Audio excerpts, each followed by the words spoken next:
자, 오늘 하나님의 말씀 제목은 증인이 되라입니다. 이 증인이 되라는 이 말씀은 제가 하는 게 아니라 이 예수님께서 그렇게 말씀하셨어요. 여기 보면은 8절에 맨 끝부분에 보면은 나를 위한 증인이 되리라. 너희가 나를 위한 증인이 되리라. 이렇게 말씀하셨습니다.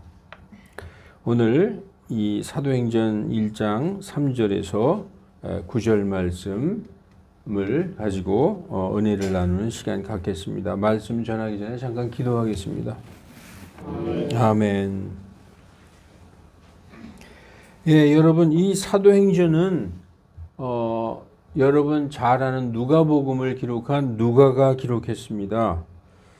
이 사도행전은 처음에 1절에 보면 데오빌로요 이렇게 시작하고 있어요. 누가복음에 보면 데오빌로 각하라는 말이 나옵니다. 데오빌로는 아마 상당히 높은 그런 사람이었던 것 같아요. 자세히 성경에서 이 데오빌로에 대해서 말하고 있진 않으나 그는 아마 누가의 후원자인 동시에 당시에 신분이 높은 고관이었던 것 같습니다. 그 데오빌로라는 이름은 하나님을 사랑하는 자라는 뜻입니다. 이 사도행전은 다른 말로 우리가 교회 다니시는 분들은 많이 들어봤을 거예요. 성령행전이라고 하기도 합니다. 이 누가복음과 사도행전을 기록한 목적은 오늘 이 사도행전도 누가가 기록을 했거든요. 이 사도행전을 기록한 목적은 데오빌로라는 사람에게 예수 그리스도에 대해서 확실히 가르쳐 주기 위해서 기록한 것입니다. 누가복음 1장 4절에 그렇게 나와 있습니다.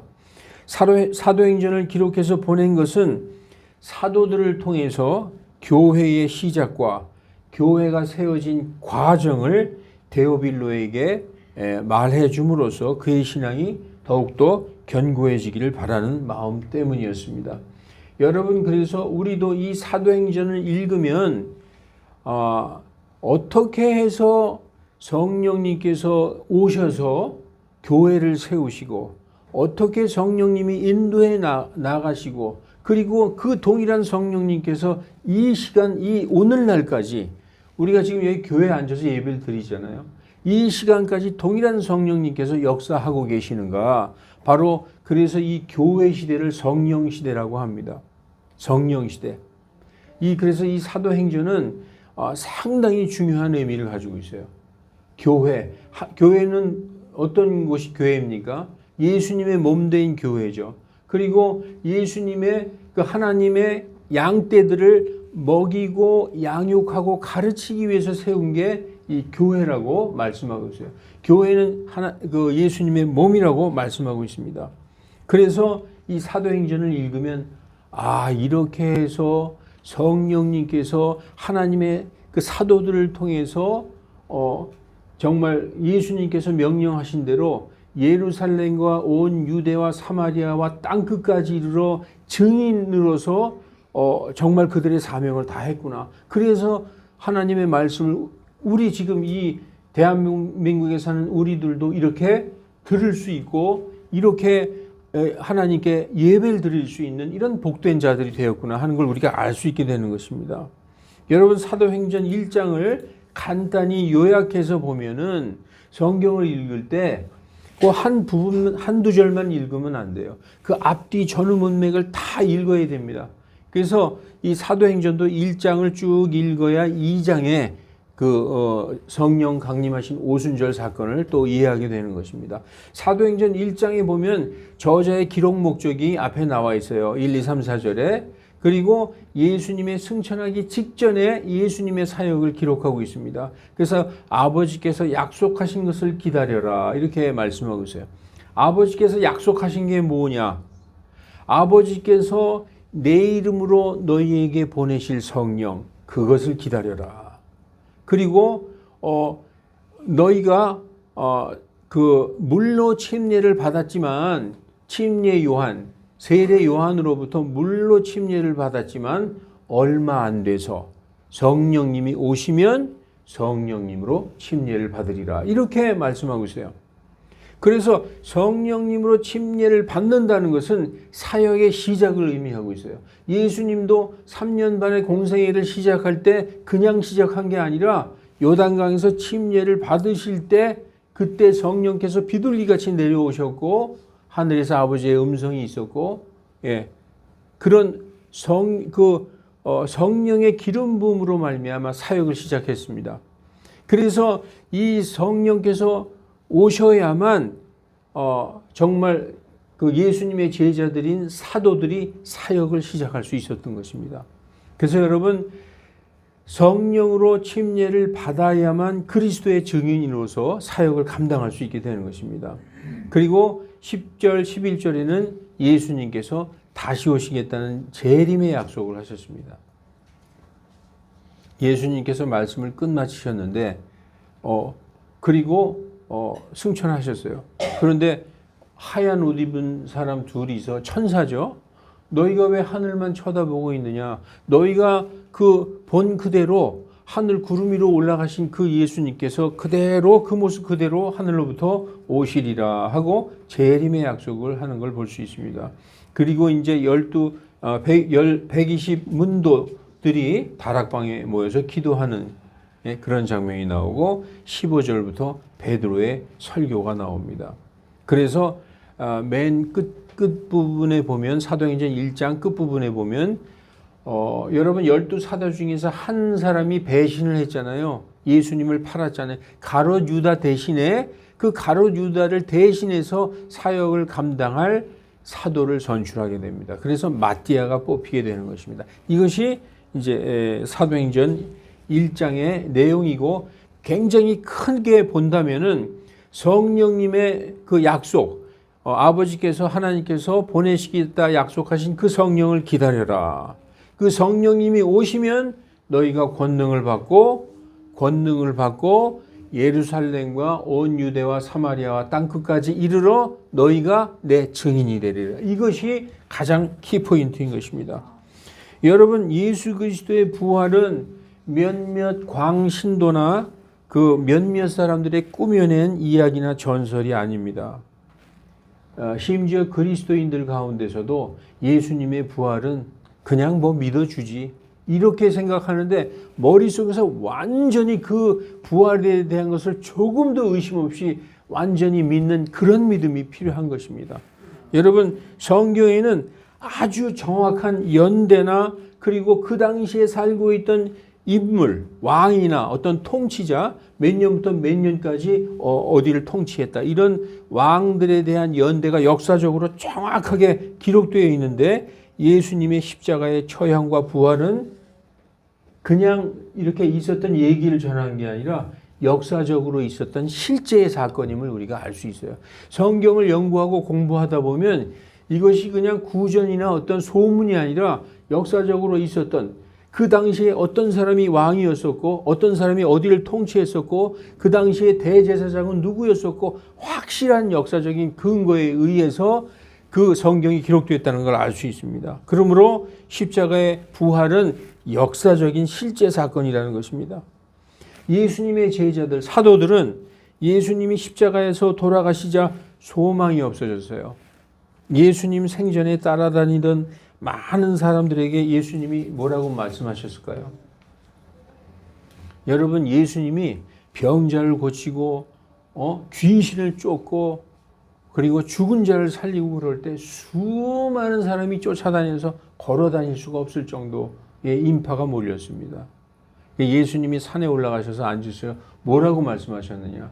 너희가 나를 따라다니는 것은 기적을 본 까닭이 아니요 빵을 먹고 배불렀기 때문이로다. 이렇게 말씀하고 있어요. 많은 사람들이 예수님이 하나님의 아들이시고 그 예수님의 실체에 대해 정확하게 알고 따라다니는 게 아니라 그저 예수님 따라다니면 뭔가 복받고 잘되고 이런 물질적인 것 때문에 쫓아다닌다는 거예요. 제자들도 예수님을 따라다닌 것은 3년 반을 따라다녔죠. 현재 세상에서 출세하고 한 자리 하길 원했어요. 그래서 어떤 제자의 어머니는 예수님한테 찾아와서 우리 아들 하나는 예수님의 나중에 오른쪽에 앉혀주시고 하나는 왼쪽에 앉혀주시옵소서 얘기했더니 그걸 들은 제자들이 또 화가 나서 서로 다투는 장면이 나옵니다. 그래서 그 제자들도 세상에서 출세하고 뭔가 한 자리를 하길 원해서 예수님을 쫓아다녔어요. 죽은 자도 살리시는 예수님이 로마군에게 붙잡혀 가셨어도 곧 저 십자가에서 내려오셔가지고 기적을 일으켜가지고 로마군을 다 무찌르고 다윗왕 같이 큰 군대를 만들어서 말이죠. 자기들이 다 한 자리씩 대장으로 앉아서 세상을 호령할 수도 있다고 생각했습니다. 그런데 그렇게 놀라운 능력의 예수님은 반항도 한 번 안 하시고 십자가에서 무력하게 돌아가셨어요. 정말 털깎는 자 앞에서 잠잠한 어린 양같이 도살장으로 끌려가는 어린 양같이 한마디 반항도 안 하시고 그냥 십자가에서 무기력하게 돌아가시는 것을 본 순간 그들의 모든 꿈이 물거품이 되어버렸습니다. 그렇게 놀라우신 예수님, 입으로 주는 그리스도시요 살아계신 하나님의 아들이시니다라고 고백할 정도의 그 예수님이 십자가에서 무기력하게 돌아가셨어요. 다른 사람을 살리든 그가 자기 자신을 살릴 수 없었더냐 하고 조롱하는 사람도 있었어요. 그래서 제자들은 전부 실망에 빠졌습니다. 물론 예수님께서 부활하신 것을 보고 제자들은 너무나 놀랐어요. 야, 정말 말씀하신 대로 부활하신 정말 하나님이시구나 놀라긴 했지만 앞으로 삶에 대한 소망이 사라져 버렸습니다. 예수님이 어떻게 이 세상에서 잘 나가야 나도 잘 나가는 거잖아요. 근데 예수님이 부활은 하셨지만 세상에서 잘 나가거나 그러지는 못하는 거예요. 그러니까 제자들이 어떻게 됐을까요? 다시 맨 처음에 하던 자기의 직업으로 다 돌아갔습니다. 돌아가서 우리가 요한복음 21장 보면 맨 끝에 보면요. 예수님이 부활하셨는데도 베드로는 갈릴리 바다에서 고기 잡고 있었어요. 누가복음 5장에 보면 베드로가 맨 처음에 예수님을 어디서 만납니까? 예수님께서 베드로에게 밤새도록 고기를 못 잡은 베드로에게 예수님이 오른쪽에 그물을 내려라 그렇게 말씀하셨을 때 처음에 베드로가 어땠는 줄 아세요? 속으로 웃었어요. 내가 평생 고기를 잡는 사람인데 밤새도록 한 마리도 못 잡았는데 오른쪽에 그물을 내리라고요? 그럼 웃으면서 그물을 내렸지만 그때 그물이 찢어질 정도로 많이 잡았어요. 그때 베드로가 뭐라 그럽니까? 주여 나를 떠나소서 난 죄인입니다. 그럴 정도로 깜짝 놀랐죠. 그 베드로가 예수님이 돌아가셨다가 부활하셨는데도 다시 갈릴리에 가서 고기 잡고 있어요. 거기에 예수님이 찾아가셨습니다. 찾아가셔서 베드로에게 그날도 또 베드로는 고기를 한 마리도 못 잡았어요. 요한복음에 보면 예수님이 그물을 오른쪽에 던져라. 그랬더니 베드로가 또 던져서 고기를 많이 잡았습니다. 너희에게 먹을 것이 있느냐? 부활하신 예수님이에요. 부활하신 예수님이 먹을 것이 있느냐? 없나이다. 저 고기를 좀 구워라. 저 물고기를 좀 구워라. 해서 물고기를 구워서 같이 드시면서 예수님이 뭐라고 얘기하시느냐? 베드로야, 내가 날 사랑하느냐? 여러분 그거 아시죠? 네, 내가 주를 사랑하나이다. 조금 있다가 예수님이 베드로야, 내가 날 사랑하느냐? 예, 제가 주님을 사랑하는 줄 주님도 아시잖아요. 그랬더니 조금 있다가 베드로야, 내가 날 사랑하느냐 그랬을 때 거의 울상이 됐습니다. 아이, 선생님 아시면서 왜 자꾸 물어보세요? 제가 주님을 사랑하나이다. 예수님이 왜 그렇게 물어봤을까요? 너 지금 여기서 뭐 하고 있느냐? 그걸 물어보시는 거예요. 여러분, 예수님 믿고 구원받은 성도들이 때로는 예수님이 너 여기서 지금 뭐 하고 있냐라고 물어보실 때가 있는 거예요. 예수님이 뭐라고 얘기하셨어요? 너는 내 양을 먹이라라고 말씀하셨어요. 양을 먹이는 게 뭡니까? 양을 먹이고 가르치고 하는 양육하는 게 바로 교회예요. 그 말씀 그대로 이제 사도들은 고기 잡고 뭐하고 다 뿔뿔이 흩어졌던 사도들이 모여서 120명이 이제 정신 차리고 기도하고 있었어요. 약속하신 걸 그리고 예수님이 오셔서 아버지께서 너희에게 약속하신 걸 기다려라. 기다리고 있었어요. 그게 바로 일장의 모습입니다. 그래서 오늘 본문 1장 3절에 보면 그분께서 순환을 받으신 뒤에 또한 자신이 살아계심을 절대 확실한 많은 증거들로 그들에게 보여주시고 40일 동안 그들에게 보이시며 하나님의 왕국에 관한 것들을 말씀하시고 예수님이 부활하셔서 승천하셨죠. 얼마 동안 부활하신 후에 다니셨습니까? 사람들에게 보이셨느냐? 40일 동안 보이셨다는 거예요. 40일이면 충분합니다. 세상의 모든 사람들이 다 봤다는 거예요. 예수님이 부활하신 거를. 그 모든 사람이 칼보리 언덕 십자가에 피 흘려 돌아가신 그리고 묻히신 예수님을 다 봤어요. 그런데 그 많은 사람들이 부활하신 예수님을 눈으로 보셨어요. 절대 확실한 많은 증거들로 그들에게 보여주셨어요. 그리고 무슨 말씀을 하셨느냐? 하나님의 왕국에 관한 말씀을 하셨다는 거예요. 여러분, 하나님의 왕국 그러니까 좀 생소하죠. 하나님의 나라 그러면 좀 편한데 왕국 그러니까 무슨 왕국회관 생각나고 여호와의 증인도 생각나죠. 근데 성경에서 왕국이 정확한 표현이에요. 킹덤. 킹덤이에요. 킹덤. 하나님이 통치하시는 나라는 그 민주주의 국가가 아닙니다. 오직 주권이 하나님에게만 있어요. 절대군주예요. 근데 그게 가능한 게 하나님은 의로우신 분이기 때문에 그 의로우신 분이 통치하는 나라는 평강과 기쁨과 영광이 가득한 것입니다. 그래서 이 바실레이아 킹덤, the kingdom of God, 하나님의 왕국이 올바른 표현입니다. 그래서 그 하나님의 왕국에 관한 것을 많이 말씀하셨는데 우리가 고린도전서 15장에 봐도 그 사도 바울이 이렇게 얘기해요. 예수님께서 성경대로 우리의 죄들을 위하여 십자가에 죽으시고 묻히셨다가 성경대로 사흘 만에 일어나시고 게바에게 보이시고 게바는 베드로죠. 베드로에게 보이시고 12제자에게 보이시고 그 후에 500여 형제에게 한 번에 보이시고 500사람 이상이 한 번에 봤다는 거예요. 무슨 몇 사람이서 쏙닥쏙닥 예수님이 부활했대. 뭐 그러냐 이 소문이 아니라 군중이 봤다는 거예요. 그리고 그 뒤에는 야고보에게도 보이시고 12사도에게 보이시고 맨 끝에는 제때가 지나서 태어난 나 같은 자에게도 보이셨느니라. 예수님은 많은 사람들에게 보이셨다라고 말씀하고 있습니다. 그리고 부활하신 후에 뭘 집중적으로 얘기하셨느냐? 하나님의 왕국에 대해서 말씀하셨다는 것입니다. 그래서 1장 4절에 또 그들과 함께 모이사 그들이 예수님이 모이셨어요. 그 고기잡이 하러 갔던 뭐 하러 갔던 제자들 다 모였어요. 예수님이 오셔서 뭐라고 얘기하셨느냐? 너희는 예루살렘을 떠나지 말라.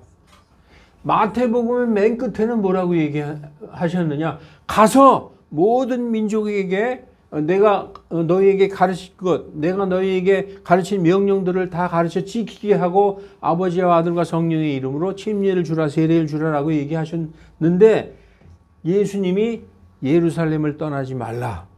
왜 떠나지 말라고 그러셨을까요? 성령님이 오실 때까지. 그래서 아버지께서 보내주시겠다 하신 그 약속, 보혜사를 보내주시겠다 하신 그 약속을 기다리라라고 명령하셨다는 거예요. 그리고 그분께서 이르시되 그 약속하신 것에 대해서는 너희가 내게서 들었나니. 여러분 뭐라고 했는지 여러분 아시죠? 지금 들었다는 거예요.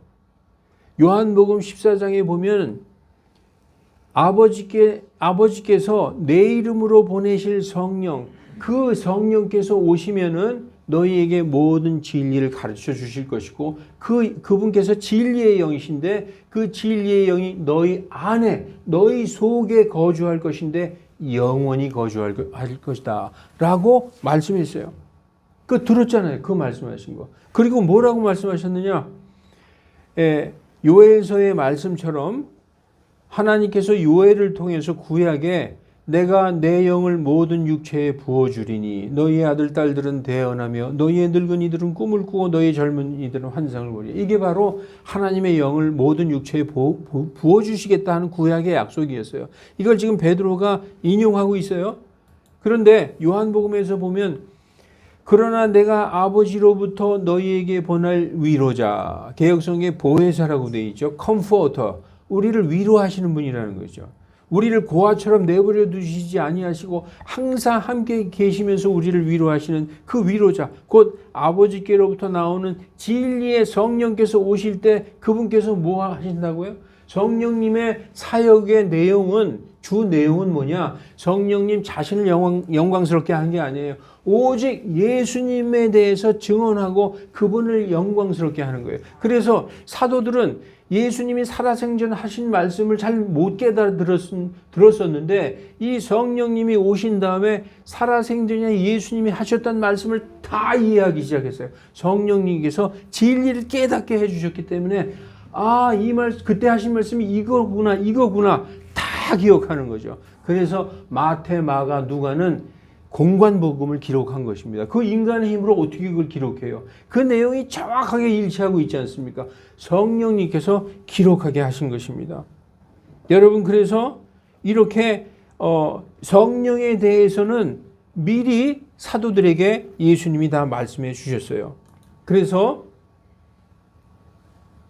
참으로 요한은 물로 침례를 주었을 때 너희는 이제부터 많은 날이 지나지 아니하여 얼마 되지 아니하여 성령님으로 침례를 받으리라. 여러분, 오순절이 뭡니까? 오순절. 순이라는 건 열이죠. 오순이면 50이에요. 오순절 그러면 50일을 얘기하는 겁니다. 여러분, 우리가 초실절은 예수님이 부활하신 날이죠. 부활의 첫 열매로 초실절날 부활했어요. 초실절 첫 열매를 수확한 다음부터 딱 49일 지난 50일째 되는 해 오순절날 정확하게 하나님의 약속대로 성령님께서 오신 거예요. 예. 그래서 이제부터 많은 날이 지나지 아니하여 얼마 있으면 너희가 성령님으로 침례를 받으리라 이렇게 말씀하신 것입니다. 예, 그래서 사랑하는 성도 여러분, 성령으로 침례받는다는 의미는 지금 그랬죠. 성령님으로 침례를 받으리라. 성령 침례 어떻게 받을까요? 어떤 목사가 저의 목회는 힘이 없었고 뭔가 좀 능력이 없었어요. 근데 그 목사님한테 가서 내가 안수를 받은 후에 성령 침례를 받고 그 다음부터 능력이 생겨가지고 목회에 아주 힘이 생겼습니다. 이런 말씀을 하는 거 들었어요. 근데 그 사람은 성령 침례가 뭔지를 모르고 있는 거예요. 성령 침례는 어떤 유명하고 능력 있는 목사님한테 가서 안수받아서 성령 침례를 받는 게 아니에요. 성령 침례는 누가 하는 거냐? 하나님이 부어주시는 거예요. 누구에게? 믿는 자에게. 여러분, 순서가 있어요. 우린 죄인이었어요. 하나님도 모르고 예수님도 몰랐죠. 그런데 복음을 들었어요. 듣는 게 1번이에요. 듣지도 못한 자를 어떻게 믿으리요? 들어야 되는 거예요. 복음을 들었더니 내가 죄인이구나. 회개하게 됐어요. 회개하고 예수님을 영접을 했어요. 믿었어요. 믿었더니 죄사함 받았어요. 순서가 있습니다. 죄사함을 받아야 깨끗하게 된 육체 성전에 하나님이 오셔서 거할 수 있는 것입니다. 그래서 믿고 회개하고 죄사함 받은 사람에게 성령님이 임하시는 게 바로 성령 침례라는 거예요. 그래서 그 오순절날 모여있던 성전에 모여있던 모든 사람들이 성도들에게 성령이 임하셔서 성령이 임하셨던 증거를 보여주셨어요. 그때는 보여주실 수밖에 없어요. 막 방언으로 얘기하는 장면이 사도행전 2장에 나오지 않습니까? 여러분, 그래서 이 성령으로 침례를 받는다는 것은 성경에서 가장 놀라운 일이에요. 가장 놀라운 일. 이제부터는 하나님이 성도들을 그냥 내버려 두시지 않겠다는 거예요. 항상 너희와 같이 있겠다는 거예요. 여러분, 예수님 믿고 구원받았다는 것은 그냥 하나님 따로 나 따로, 그래서 하나님은 나를 그냥 도와주시는 분으로 존재하는 게 아니라 하나님이 내 속에서 항상 나와 함께 계시면서 나의 모든 인생의 전반을 인도하시는 거예요. 그게 바로 성령의 역사고 그 역사가 그 오순절날부터 지금 이 시간까지 이어지고 있다는 것입니다. 여러분 믿고 구원받은 사람은 내가 성령 받았나? 내가 그때 그 방언을 못하고 뭔가 막 기적이 눈에 안 보여도 믿고 회개하고 구원받은 성도 안에는 반드시 성령님이 인도하시는 것입니다. 여러분 죄 지으면 자꾸 두렵죠. 뭔가 두려운 마음이 하나님 앞에 생기잖아요. 하나님을 모르는 자들은 두려움이 없어요. 두려움이. 하나님을 두려워하는 게 지식의 근본이요 믿음의 근본이라는 것입니다. 성도들 안에 성령님이 계시기 때문에 두려움이 있는 거예요. 내가 이거 죄 졌는데 나 이러다가 지옥 가는 거 아닌가. 이게 성령님이 주시는 마음이에요. 이 안에 성령님이 계신다는 것입니다. 하나님의 영 안으로 완전히 잠기는 사건이 일어난 것입니다. 더 이상 혼자가 아니요 하나님이 내면에 함께 계시는 것입니다. 이제 아직 오지 않은 상태죠. 아직 사도행전 2장에 성령님이 오시는 거예요. 자, 6절에 보니까 그러므로 그들이 함께 모였을 때 그분께 여쭈어 이르되 주님이 승천하기 전에 주님 주께서 이때 그 왕국을 이스라엘에게 다시 회복시켜 주고자 하시나이까. 그 왕국은 하나님의 왕국입니다. 구약 시대에는 이스라엘이 바로 하나님의 왕국이었어요. 이스라엘이 신정 국가로서 한 나라가 존재하려면 이 세 가지 요소가 있어야 돼요. 첫째, 왕이 있어야 되고 영토가 있어야 되고 백성이 있어야 되고 또 뭐가 있어야 되죠? 법이 있어야 돼요. 이 네 가지, 왕이 있어야 되고 영토가 있어야 되고 백성이 있어야 되고 법이 있어야 돼요. 이스라엘의 왕은 누구였어요? 바로 하나님이었어요. 그 이스라엘의 영토는 바로 가나안 땅, 이스라엘 땅. 그리고 백성들, 이스라엘 백성들, 그리고 그들의 법은 율법이었습니다. 그래서 구약의 하나님의 나라는 어디에 있었다? 땅에 있었어요. 우리는 지금 하나님의 나라에 간다 그러면 하늘 가는 거잖아요. 구약에는 하나님의 나라, 하나님의 왕국 그러면 땅에 있었어요. 그게 뭐냐? 이스라엘이에요. 이스라엘. 땅에 있는 하나님의 나라. 예수님은 더 이상 땅에 있는 왕국, 땅에 있는 나라, 즉 이스라엘이 하나님의 왕국이 아니다. 예수님이 오셔서. 예수님이 오시기 전에 침례 요한, 세례 요한이 먼저 왔죠. 그래서 세례 요한이 뭐라고 했어요? 회개하라. 땅이 아니다. 하늘의 왕국, 천국이 가까이 왔느니라 얘기했어요. 이스라엘 사람은 자꾸 땅에 지금 우리가 사는 이스라엘이 하나님의 나라라고 생각하고 있었기 때문에 그게 아니라는 거죠. 그래서 예수님은 하늘에 있는 진짜 하나님의 왕국에 들어가야 한다 하고 선포하신 거예요. 그게 바로 회개하라 천국이 가까이 왔느니라 라고 선포한 거예요. 더 이상 이 땅에 있는 이게 이스라엘 너희가 하나님의 왕국이 아니다. 하늘에 있는 그 킹덤 오브 헤븐, 하늘에 있는 왕국이 그 하나님의 나라다. 그런데 그 하늘에 있는 하나님의 왕국에 들어가려면 어떻게 해야 되느냐? 나를 믿어야 된다. 길이요 진리요 생명인 나로 말미암지 않고는 거기에 갈 수 없느니라라고 말씀하신 거죠. 여러분 기억하죠? 나는 길이요 진리요 생명이니 나로 말미암지 않고는 어디에 못 간다? 하늘. 하나님 계신 하늘에 못 간다라고 말씀하고 있어요. 그래서 예수님 오시기 전에 천국, 그 하나님의 왕국은 이스라엘이었지만 예수님 오셔서 천국은 땅에, 하나님의 왕국은 땅에 있는 게 아니다.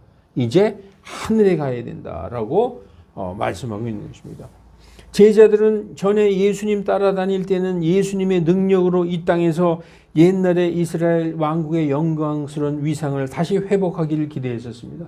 예수님의 그 능력으로 다윗 왕처럼 이 지금 로마의 식민지가 아닌 이 정치적으로 완전히 독립되고 막강한 이스라엘 왕국의 회복, 이걸 기대했었다는 거예요. 그러나 지금 제자들은 예수님이 재림하실 때 이스라엘이 완전히 회복될 것을 알고 있기에 성령 침례받는 것, 즉 성령님이 오시는 것을 예수님의 재림의 때로 착각하고 질문하고 있는 것입니다. 지금 예수님은 하나님이 약속하신 걸 기다려라. 그게 바로 약속하신 성령님이 오실 것이다 라고 말씀하고 있는데 제자들은 예수님이 올라가셔서 곧 재림하실 것인가? 그래서 이 이스라엘을 회복하실 것인가? 그거를 생각하고 있었다는 것이죠. 여러분 약간 착오가 있었던 거예요. 제자들에게. 그래서 사도행전 1장 오늘 본문 7, 8, 9절에 보니까 그분께서 그들에게 이르시되 그때나 그 시기 나의 재림을 얘기하는 게 아니다. 약속한 성령은 성령님이지 내가 다시 오는 게 아니다. 내가 다시 오는 그때와 그 시기는 아버지의 권능 안에 두셨으니 너희가 알 바 아니요. 오직 지금 내가 너희에게 얘기하는 건 성령님이 오시는 거 얘기하는 거다. 성령님께서 너희에게 임하시면 너희가 권능을 받고, 권능이 영어로 뭡니까? 파워. 그 전에는 파워가 없었어요. 성령님이 오셔서 성도들이 파워를 받았다는 거예요. 권능을 받고 예루살렘과 온 유대와 사마리아와 그리고 땅의 맨 끝까지 이르러 나를 위한 증인이 되리라. 이렇게 말씀하신 것입니다. 성령 침례는 예수님의 재림이 아니죠. 재림의 때와 시기는 오직 아버지 하나님만이 아신다라고 말씀합니다. 예수님은 지금은 재림을 말할 때가 아니다. 지금은 오직 성령님을 기다려라. 이렇게 말씀하고 있습니다. 여러분, 성령님이 임하시면, 다시 말해서 성령이 임하시면 너희가 권능을 받게 된다는 것입니다. 예수님께서 말씀하신 대로 제자들, 즉 사도들은 성령님이 오시기 전에는 아무 능력도 없었어요. 아무것도 할 수 없었어요. 오직 기도할 뿐이었습니다. 그런데 이제 오늘 이 1장 말고 2장에 보면은 오순절날 성령님이 오신 후에 드디어 능력을 받고 예수님이 생전에 하신 말씀의 의미를 다 깨닫게 되고, 그래서 그날 성령님이 오신 오순절날 교회가 세워졌어요. 여러분, 사도행전 2장 보면 오순절날 많은 사람들이 그 120명이 갑자기 방언으로 기도하기 시작하고, 그걸 본 16개국에서 온 그 유대인 교포들이 보면서 십자가에 달리신 그 예수님에 대해서 얘기하는 걸 듣고 깜짝 놀랐어요. 자기네 나라 말로 다 지금으로 얘기하면 뭐 중국어, 일본어, 영어, 독일어, 프랑스어 뭐 각 나라 말로 얘기하는 거예요. 무엇에 대해서 얘기했느냐? 하나님의 크신 일에 대해서. 하나님의 크신 일이 뭐냐? 예수님의 십자가의 죽음과 부활에 대해서 전파하고 있었다는 거예요. 그날 3,000명이 회개하고 예루살렘의 교회가 세워졌습니다. 그게 바로 성령님의 역사에 의해서 교회가 세워진 바로 태동한 시초라는 것입니다. 여러분, 이제 사도들에게 성령님의 능력이 나타남으로써 믿지 않는 사람들에게 눈에 보이는 놀라운 기적과 치유의 능력으로 많은 사람을 고쳤어요. 정말 베드로도 내가 은과 금은 없으되 예수님의 이름으로 명하노니 일어나라 할 때 안진뱅이가 벌떡 일어나서 막 뛰기 시작했어요. 사도들에게 엄청난 능력이 임했어요. 왜 그때 능력이 임해야만 했느냐? 믿지 않는 자들에게 바로 이 사람이 하는 일이 하나님의 능력으로 인해서 하는 일이구나. 바로 하나님을 보이는 거였어요. 그게 바로 사도의 능력이라고, 사도의 표적이라고 얘기하는 것입니다. 그것들이 나타나기 시작했어요. 여러분, 그래서 이 놀라운 능력으로 많은 사람들을 고치고 복음을 강력하게 증거하면서 사도들은 가는 데마다 교회를 세우고 복음을 증거했습니다. 여러분, 사도 바울은 저기 어디입니까? 터키 윗지방을 돌아다니면서 교회를 세우고 또 성령님께서 보여주시는 거예요. 성령님께서 환상을 보여주시는데 더 이상 여기선 전도하지 말라. 그리고 저 마케도니아 바다 건너에서 어떤 사람이 막 손짓을 해요. 성령님께서 마케도니아로 건너가라는 뜻이구나. 그걸 딱 깨닫고 그리스 마케도니아 지방으로 가서 교회를 전도하기 시작합니다. 그때 세워진 교회가 빌립보 교회, 뭐 데살로니가, 고린도 교회, 이런 교회들을 막 세우기 시작한 거 아닙니까? 이게 사람의 능력으로 한 게 아니라 성령님께서 하셨다는 거예요. 여러분, 이 시대에도 성령님께서 역사하시니 그 동일한 성령님께서 역사하고 계신 것입니다. 이제 말씀을 정리하겠습니다. 사랑하는 성도 여러분, 지금이 바로 성령 시대요, 교회 시대입니다. 제가 오늘 사도행전을 왜 준비했냐? 우리가 신약 성경을 거진 다 읽었어요. 거진 다 읽고 공관복음, 사복음서와 요한계시록만 안 읽고 신약 성경 다 읽었죠. 베드로후서 3장만 남았습니다. 이 신약 성경을 다 읽고 우리가 사도행전을 이제 사도행전만 읽으면 신약 성경 다 읽는데 이 사도행전을 왜 맨 나중에 두었느냐? 그리고서 지금 우리가 이 신약 성경을 다 읽고 사도행전을 읽으면 이렇게 해서 복음이 전파되고 이렇게 해서 성령님이 역사하시고 이렇게 해서 나에게까지 이 은혜의 복음이 이렇게 하나님의 은혜로 전달됐구나 하는 하나님의 은혜를 알 수 있기 때문에 맨 뒤에다 놓은 것입니다. 여러분,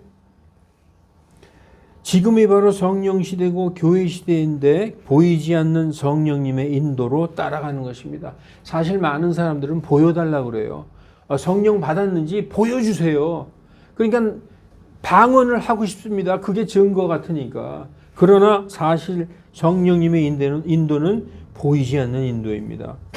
우리가 초대 교회 시대 때 나타났던 성령님의 그 강력한 역사는 눈으로 보이지는 않지만 우리는 지금 초대 교회 시대 때 증거보다 더 강력한 증거를 갖고 있어요. 여러분, 그 사도들이 보여주었던 그 증거, 그 기적보다 더 강력한 걸 우리가 갖고 있습니다. 그게 뭡니까? 바로 바이블, 성경 말씀입니다. 성경 안에 그 모든 기적, 믿는 자들은 성경을 읽으면 그 성경 안으로 들어가서 그 기적을 다 볼 수 있는 거예요. 그 능력을 정말 다 체험할 수 있는 것입니다. 크리스찬이 뭐 하는 사람입니까? 오직 성경 믿고 그 말씀에 순종해서 사는 사람들이 바로 크리스찬입니다. 여러분, 성경을 믿습니까? 성경에 1.1획도 오류가 없는 하나님의 말씀이라는 그 믿음과 확신을 갖고 계십니까? 오늘 말씀 중에 가장 중요한 말씀, 이 말씀만 잊지 마십시오. 예수님은 우리에게 세상 끝까지 이르러 나의 증인이 되라 라고 말씀하셨어요. 오늘 제목이 증인이 되라입니다. 증인은 그냥 나 교회 다녀. 너도 믿어봐. 교회 다니니까 참 좋아. 우리 교회 좋아. 믿으니까 좋더라. 잘 되더라. 이게 증인입니까? 아니라는 거예요. 증인은 여러분 생명을 거는 사람을 증인이라고 그래요. 생명. 다시 말해서 순교자가 증인이라는 거예요. 이 헬라어로 보면은요. 여기 마르투스가 증인인데 거기에서 마터라는 순교자라는 그 단어가 나왔습니다. 순교자는 그 증인은 witness예요. witness. 그 witness가 이 헬라어 마르투스에서 나왔어요. 이건 뭐냐? 순교자. 내가 믿는 이 믿음을 위하여 내 생명을 거는 사람. 나는 생명 못 거는데 걸 수 있어요. 여러분, 우리에게 복음을 전해준 우리의 선교사들이 다 생명을 걸고 전했어요. 토마스 선교사는 대동강변에서 참수당했습니다. 아주 젊은 나이에 24, 5살 나이에. 여러분, 이게 증인이라는 거예요. 근데 예수님이 뭐라고 그랬어요? 나의 증인이 되라 그랬어요. 간단치 않아요. 믿는 자만이 할 수 있는 것입니다. 여러분과 제가 생명을 걸고 이런 증인이 될 수 있겠습니까? 한 사람만 아멘 했어요. 여러분, 이 증인이 되라라고 말씀하셨어요. 되리라라고 말씀하셨습니다. 우리는 이런 교회 다니는 것을 뛰어넘어 교회 참석하고 다니고 있어를 뛰어넘어서 이 복음을 위하여 나를 완전히 드릴 수 있는 증인이 돼야 하나님이 기뻐하시는 것입니다. 그게 정말 믿음이라는 거예요. 오늘 그것만 잊지 않으면 되는 것입니다. 기도하겠습니다. 거룩하신 하나님, 이 사도행전을 읽으면서 정말 하나님께서 미리 다 준비하시고 예비하신 이 성령님의 역사와 성령님의 역사로 인하여 세워진 교회와 그 세우신 교회 안에서 배우고 그 하나님의 말씀을 먹는 우리 양떼들에 대한 것을 다시 깨닫게 되는 시간입니다. 하나님, 특별한 자만, 사도들만 하나님의 증인이 되는 것이 아니라 이 말씀을 읽는 모든 성도가 증인이 되라고 하나님이 말씀하시고 있는 것을 우리는 깨닫습니다. 하나님, 교회를 동호회 다니듯이 다니는 것이 아니라 정말 나의 생명과 나의 모든 것보다 더 귀한 것으로 생각하고 하나님의 말씀을 전하는 증인이 되도록 인도하여 주시옵소서. 그래서 다 기뻐하는 하나님의 기쁜 하나님의 자녀들 되게 인도하여 주시옵소서. 주 예수 그리스도의 이름으로 기도하옵나이다. 아멘.